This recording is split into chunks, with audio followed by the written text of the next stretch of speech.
Assalamualaikum warahmatullahi wabarakatuh.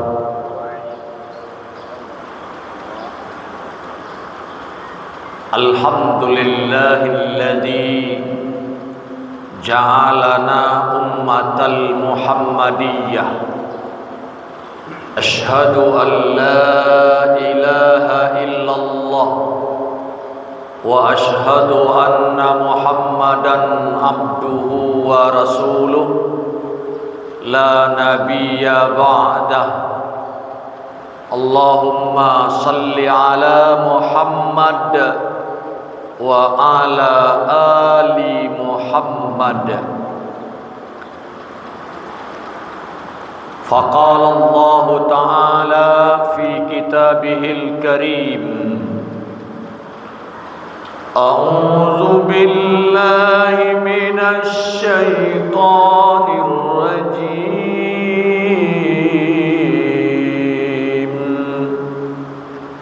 Bismillahirrahmanirrahim.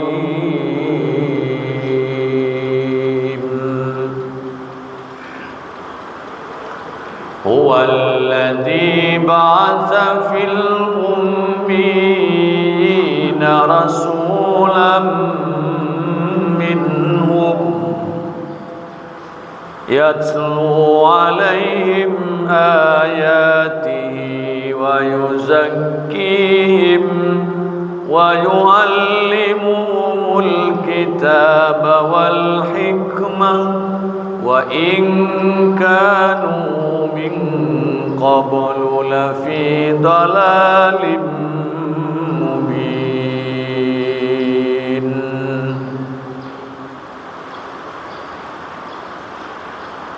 Kaum muslimin jemaah asar rahimakumullah.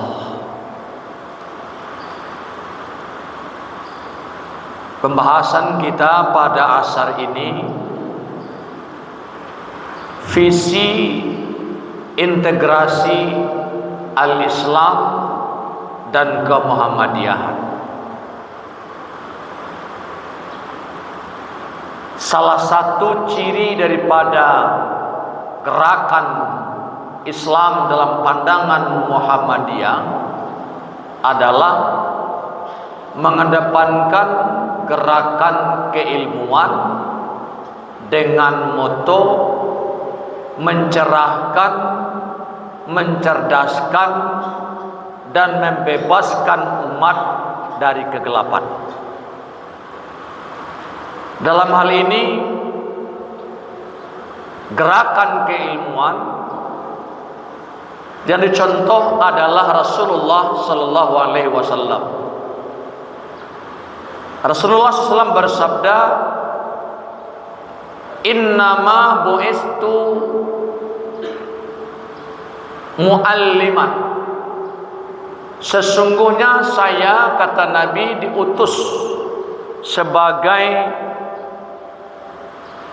pendidik, sebagai pengajar. Mendidik dan mengajar itu adalah memberikan pengetahuan, keilmuan. Ilmu itu berfungsi untuk mengeluarkan orang dari ketidaktahuan kepada pengetahuan. Dengan ilmulah orang bisa berubah dari jalan yang salah ke jalan yang benar, dari tidak tahu kepada tahu. Maka kalau kita lihat kepada prinsip Al-Quran, Allah yang mengatakan bahwa dialah Allah yang mengutus Rasul, seorang Rasul kepada kaumnya yang buta huruf, yang kaum itu juga dari kalangan Rasul itu sendiri, membacakan ayat-ayat Al-Quran kepada mereka, menyucikan jiwa mereka, dan kemudian mengajarkan kepada mereka Al-Quran dan hikmah. Al-Quran dan Sunnah. Meskipun sebelumnya mereka benar-benar dalam keadaan kesesatan yang nyata. Bapak Ibu kaum muslimin jemaah rahimakumullah. Ayat ini menerangkan 3 pola dalam rangka mencerahkan kehidupan umat dari kondisi yang sangat buruk.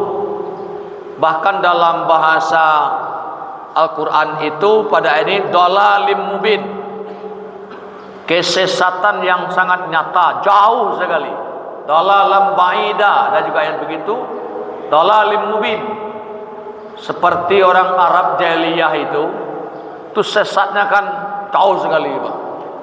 Tapi datang Nabi Muhammad SAW yang dibawa Nabi mendidik agar orang jahiliyah itu, Arab jahiliyah itu menjadi baik, menjadi bagus.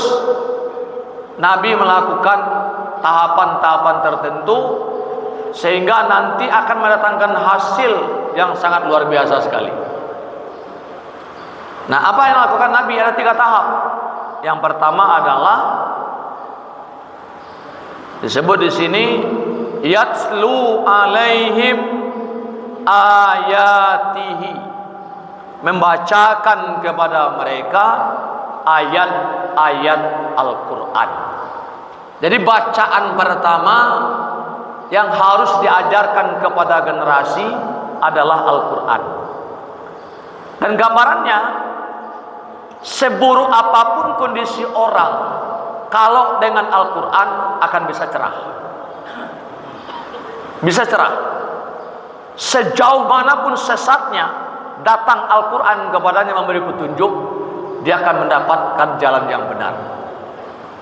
Maka di dunia ini, sebelum belajar ilmu apapun, itu hendaklah mendasarkan dalam diri generasi dan diri kita adalah dengan Al-Quran.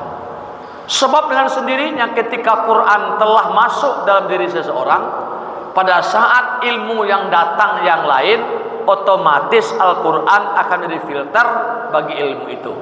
Akan langsung tahu ilmu ini benar atau tidak benar, ilmu ini sesat atau tidak sesat.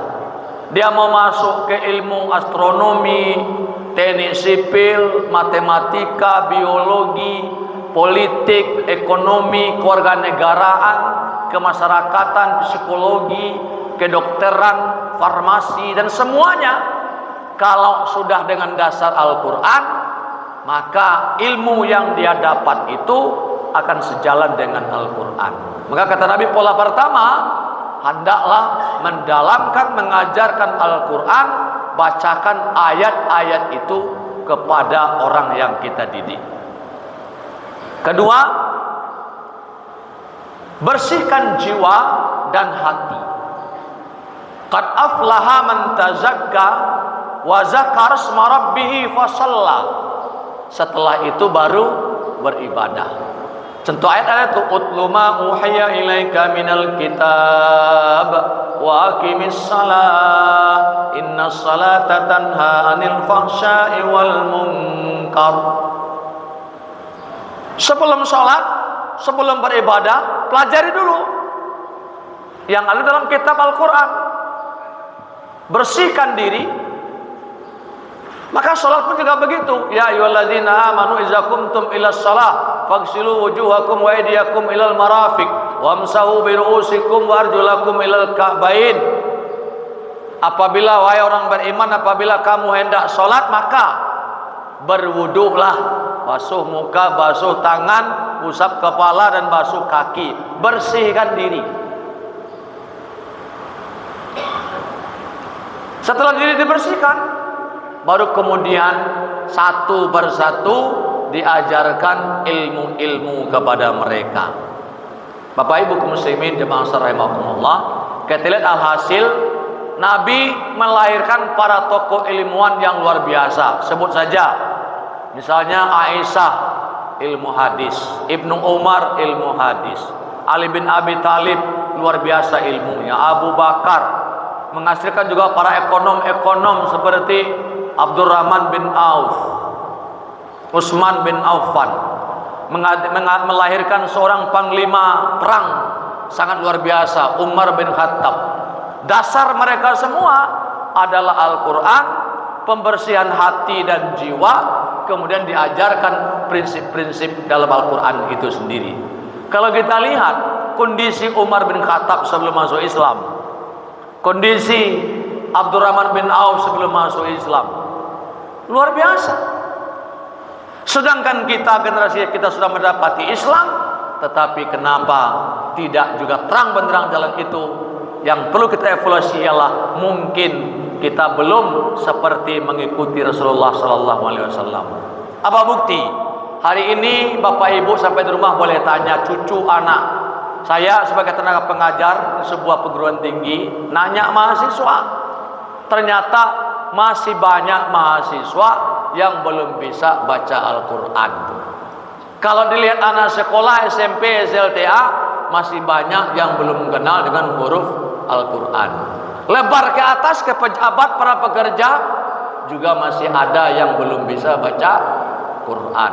Tidak semua calon pengantin baru yang bisa baca Quran. Karena itu, bagaimana akan menjadi baik kalau baca Qurannya belum bisa? Karena itu Rasulullah mengatakan, Allah yang mengatakan dalam Al-Quran, diutusnya Rasulullah pertama membacakan ayat-ayat Al-Quran kepada manusia. Mari kita senantiasa hendaknya mendalamkan ilmu kepada generasi dengan memberikan dasar, pondasinya adalah prinsip-prinsip dasar daripada Al-Quran. Semoga bermanfaat. Mohon banyak maaf. Wabillahi taufiq wal hidayah. Wassalamualaikum warahmatullahi wabarakatuh.